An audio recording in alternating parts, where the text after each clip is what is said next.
this is the next part of unit number 5. In previous part we have seen a program wherein we have used overloaded constructors. I think everybody was aware that in every constructor I use this keyword and called the 3 argument constructor every time. So let us just briefly revise what we see in previous portion. The first thing to be noted or the first thing to be focused on in previous program was time to classes constructor. Mind well that time to class has no default constructor. Correct. Now what is the difference between a default constructor and no argument constructor? There is a constructor without accepting any argument, that is called as a no argument constructor. The program first declared no argument constructor, that is invoked without arguments. So there is a difference between no argument constructor and a default constructor. We will be seeing in our later slides. But mind well, the previous program does not have a default constructor. It only had a no argument constructor. Then once you declare any constructor in a class, the compiler will not provide any default constructor. That is again the obvious thing, that if you do not provide any constructor, by default constructor works in that case. But if you happen to provide any constructor, whether it is an argumented constructor or no argument constructor, then default constructor will not come in play. No argument constructor uses this in method call syntax to invoke time to constructor that takes 3 parameters. Every time we have seen that whatever constructor you have created, no argument constructor, 1 argument constructor, 2 argument constructor, every constructor used this keyword in their call and invoke what constructor? Constructor which accepts 3 parameters. The constructor having 3 parameters simply calls setTime method, and this setTime method in turn calls setHour, setMinute and setSecond. That means it again distributed its methodology, functionality. The last constructor declares a time2 constructor that receives a reference to another time2's object. Correct? That we have seen in our previous sections. Now let us simply focus on setTime method. The method setTime was extremely simple. It gave call to 3 different methods: setHour, setMinute and setSecond method, which ensured that the values supplied for an hour, values supplied for a minute and values supplied for a second are valid. That means validity check 0 to 23, 0 to 59, 0 to 59, whether the provided value lie between that valid range, that is checked by setHour, setMinute and setSecond method. And whose responsibility was it to check that? The responsibility was given to setTime method. And who called setTime method? 3 argument constructor called setTime method. And who calls 3 argument constructor? Any object creation with or without any parameter called in turn 3 object constructor. Done. So understand the chain. The data from main will be given to class constructor. Any class constructor will be in turn calling 3 argument constructor. 3 argument constructor will be calling setTime method, and setTime method will be calling setHour, setMinute and setSecond method. So this was how our overloaded constructors work. Now there was a bit of the thing which we would like to revise once again. The method setTime calls method setHour, setMinute and setSecond, which we all already know, and the method to universal string and to string call method getHour, getMinute and getSecond. So there are a set of 6 methods, setGet methods. In each case, these methods could have accessed the class's private data directly without calling setGet methods. In each case, these methods could have accessed the class's private data directly without calling set and get methods. That means we have made our 3 arguments private. Why did we make 3 arguments private? Because as we have seen in previous class or previous lecture, that we want to shield the implementation from its presentation. Correct? If we change the representation, only set and get would change and nothing else. If we change the representation from private to protected or from private to public, only set and get method would change and nothing else will change. The designing the class in this manner reduces likelihood of programming errors when altering classes implementation. If we plan all these things prior to what we implement, then that process is called as designing of an object oriented program. If we take in account all the cases, considering its scope, considering objects communication, considering a call to an overloaded constructor, and if we design it like this before its implementation, then that designed code, that designed program will be best for its implementation, and it will give minimum number of errors. That is what we wanted here to focus, that before even you try to write a single word in a program, you have to design an object oriented program first. Now let us deviate from a subject a bit. What exactly you call it as a design?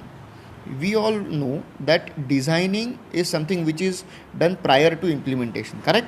A building is to be designed on a paper, which of course we call it as a blueprint, and then we start the construction, correct? So just like that, while designing an object oriented program, you have to be sure about various different aspects. The very first and very most important aspect is the implementational issues of that program. For designing the program having the best implementational issues, you have to keep in mind two fundamental things.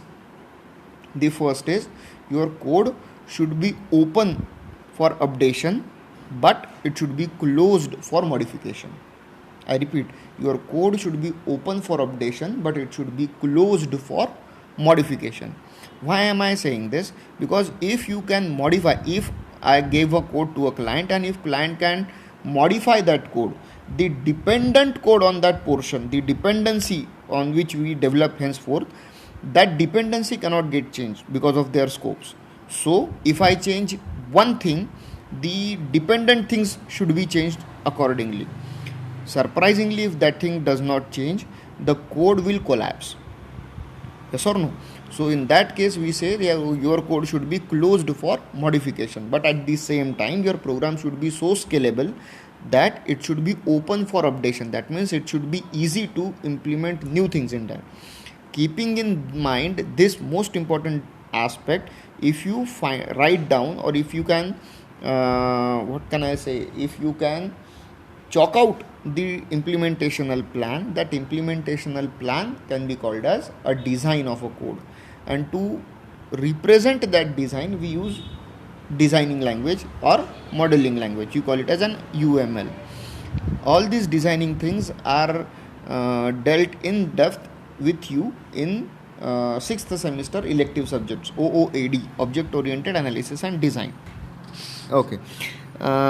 This designing of code is called as inlining of a code.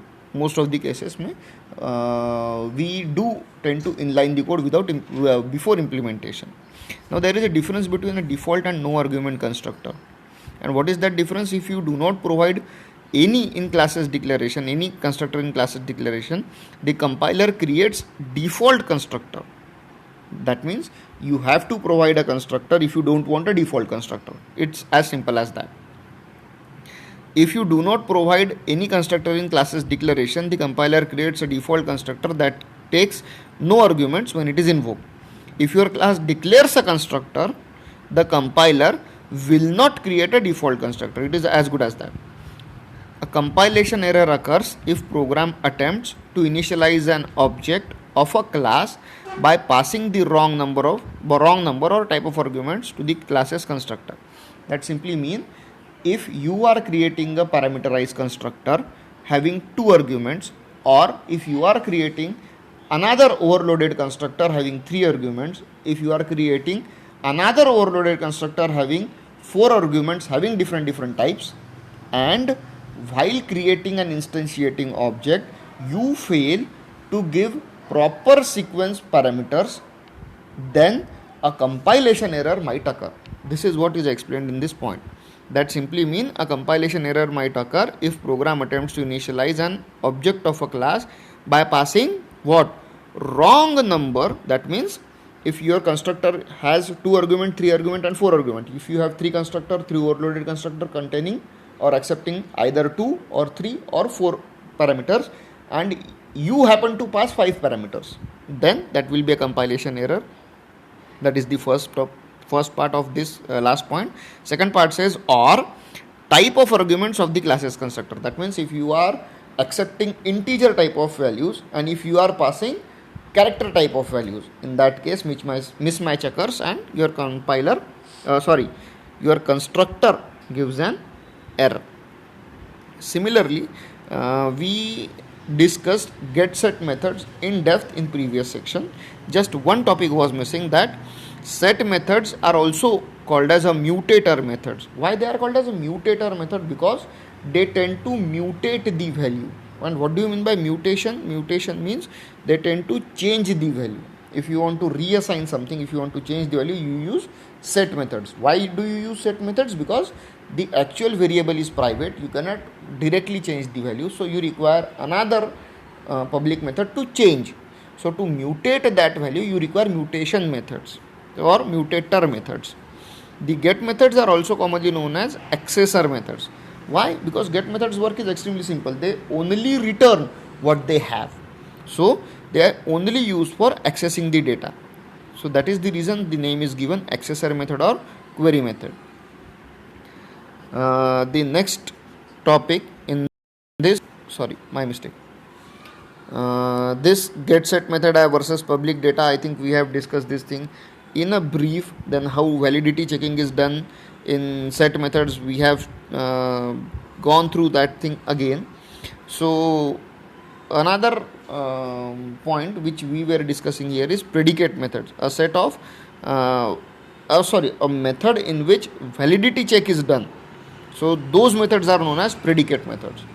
I hope in strings or in math class you have seen methods starting with is, correct? That is empty method or is null method. So these methods are called as predicate methods. Why they are called as predicate method? Because they test whether the condition is true or false. So such type of methods are called as predicate methods. So that was all we discussed yesterday. Today's topic is extremely simple. Today's topic I think we will be taking in 10 to 15 minutes max to max. So just be with me. Today we will be discussing something about association. I hope everybody knows about association. Association means combining something or using something with combinational use. That is what we call it as an association. This association can be classified or can be broadly separated out in two things. First is called as an aggregation and second one is called as an composition. So there are two types of associations if we go by the book. First is aggregation, second is composition. Let us go and see things one by one. Basically this is a relational quantity. That means association is a relational phenomenon. Let us see what the bookish definition looks like.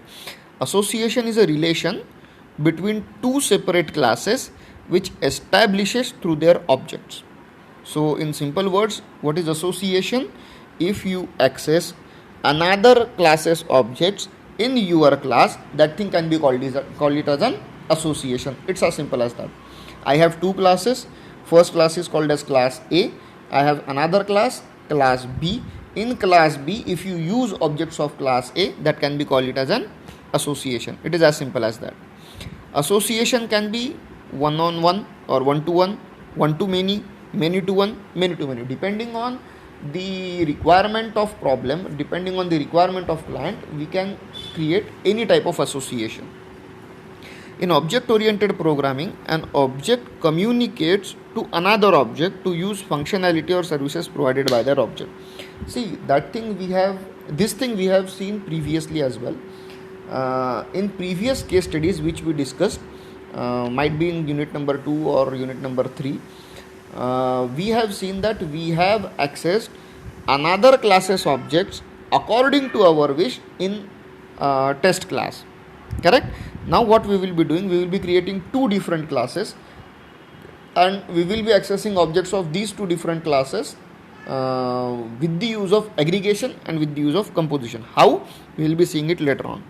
Composition and aggregation are the two forms of association. Of course, we have seen that thing. Let us just go for the aggregation part first. This is class association. As we have all seen, the previous slide I have missed out. There are two classes. class bank and class employee. Extremely simple. Only one constructor in both the classes, parameterized constructor which accepts a name. In constructor, this operator is used. Why? Because the classes private variable name and the constructor, the parameter to a constructor which is given, that variable name is same. So to access the current instance, we have used this keyword. So this dot name equal to name in both the cases, in employee constructor as well as in bank constructor. Then we have one get method to return the name, correct? And this is an example of association. Simply we are creating objects and we are using get methods. No big deal. There are two types of aggregations basically.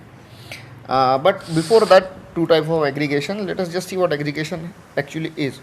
It is a special form of association where there is a has a relationship. Now what do you call it as a has a relationship? Has a relationship can be explained very beautifully with your own example. Let us just say I have a class called student and I have a class called department. So department has students, correct? This is one way, unidirectional association. And other way around, a student can have a department is not true, correct?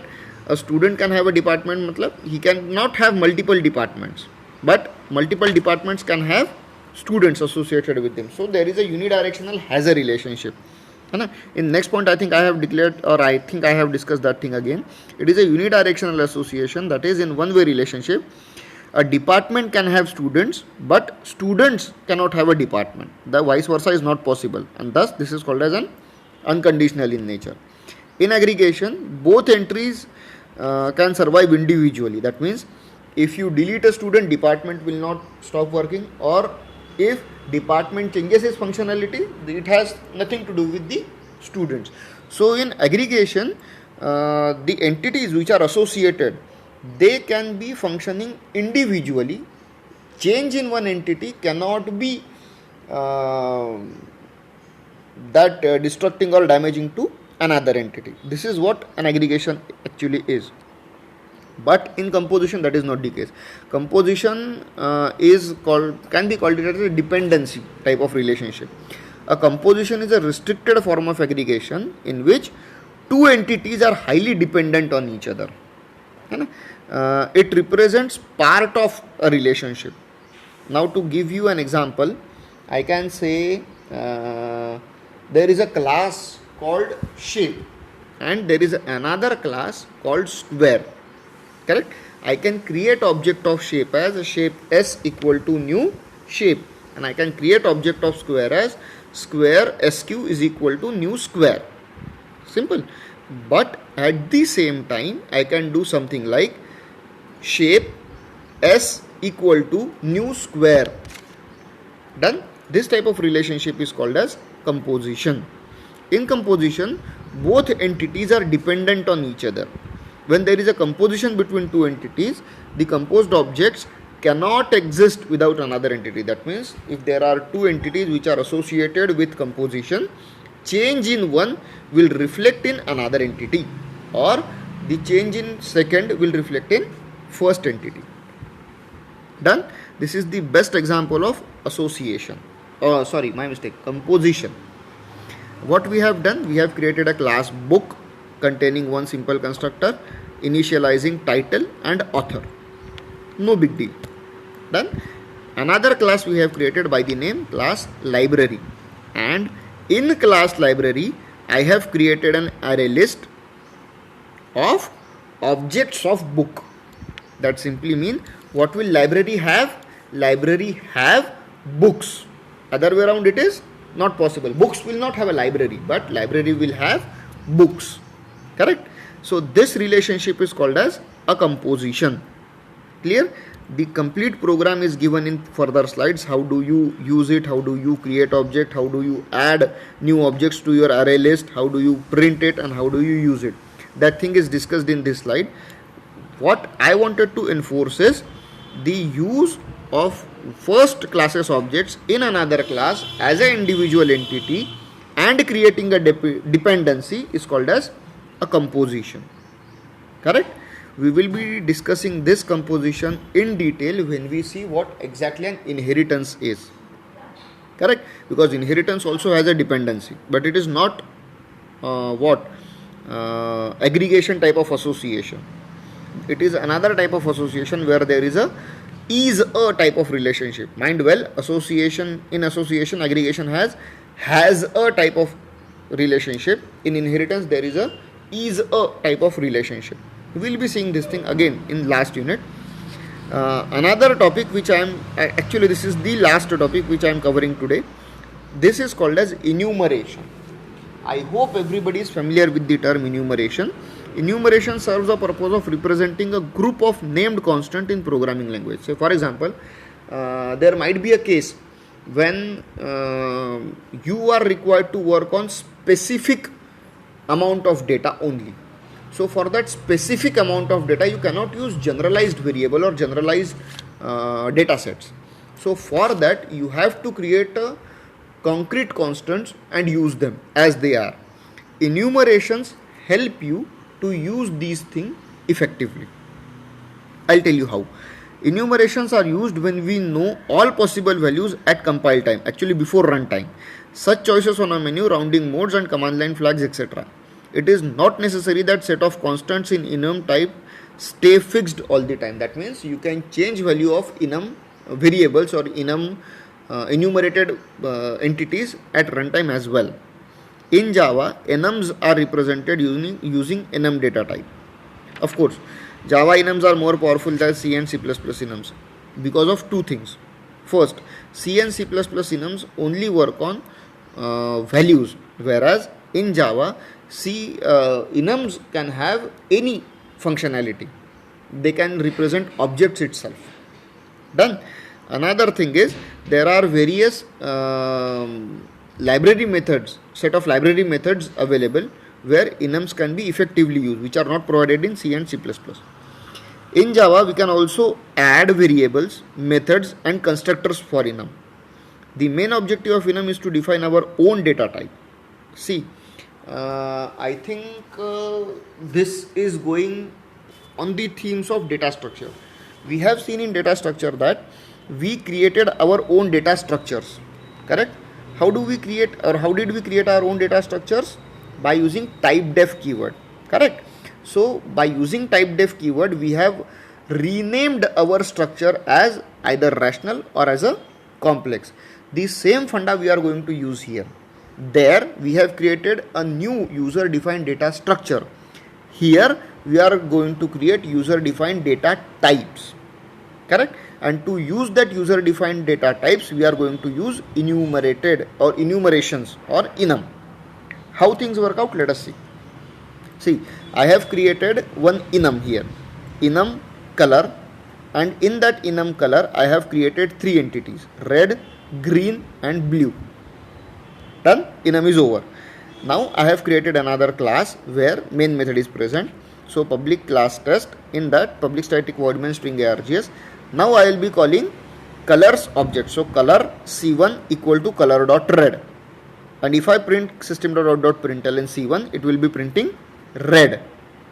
Correct? So the first line inside enum should be the list of constant and then other things like methods, variable and constructor. That means whenever I am creating an enum, the first line exactly after the curly braces opening, I will be declaring the list of content which I want to enumerate. Correct? And then I can create constructors, I can create variables, I can create methods after that line. According to Java naming convention, it is recommended that we name constant with all capital letters. Again, not mandatory, but according to Java conventions, all enum member means the enumerated data list members should be capital in nature. Done? Okay, let us take another example. Public class test. In that class, we have used enum. Again, red, green, blue. We have followed that Java naming conventions, and we have closed the class. And now driver method we are using. Driver method means a method which uses enumeration. So color c1 equal to color red, system.out.println c1. It will be again printing red. In previous case the enum was outside the class. In this case enum is inside the class, so there is no restriction present where you have to use enum. You can use enum anywhere. You just have to be sure about the boundaries. If you are using enum within a class, it will be available only within that class boundary. If you are using it outside the class, if you are declaring it outside the class, it will be available globally. Every enum constant represents an object of type enum. Of course, we know that thing now. Enum type can be passed as an argument to switch statement as well. That means जो हम लोगों ने enum ने red, green, blue दिया हुआ है, you can use these entities as switch entities as well. Let us take another example to see how that thing works out. We have created where was it? Okay, so public class test day. The basic program, I think I have missed it out. I have created enum of days where enum of Monday, Tuesday, in a Friday, Saturday, Sunday was created, and I am creating the object of that day, enum day, and by using that I am using switch case statement, switch day and case Monday, case Friday, case Saturday, case Sunday. Likewise I am using it. Done. So that can be used like this as well. Every enum constant is always implicitly public static final. That means every enum constant is public, available everywhere, static, containing or restricting with its previous value, and final. That means constant. Since it is static, we can access it by using enum name. Since it is final, we cannot create child enums. Constant means enum का enum हम लोग नहीं बना सकते. If you have red as an enum entity, you cannot have reds as an another enum. We can declare main method inside enum. Hence, we can invoke enum directly from command prompt as well. Normally, we don't do this, but if you can, or if you want to, then you can use command prompt enum as well. Done. Write an enum. Acha. Now this is an example. We will be writing this enum. I think we will stop here. We will be revising enums again tomorrow. We will be taking this example from slide number 40, and then we will be going for static things. Done. So we will be stopping here itself. Thank you.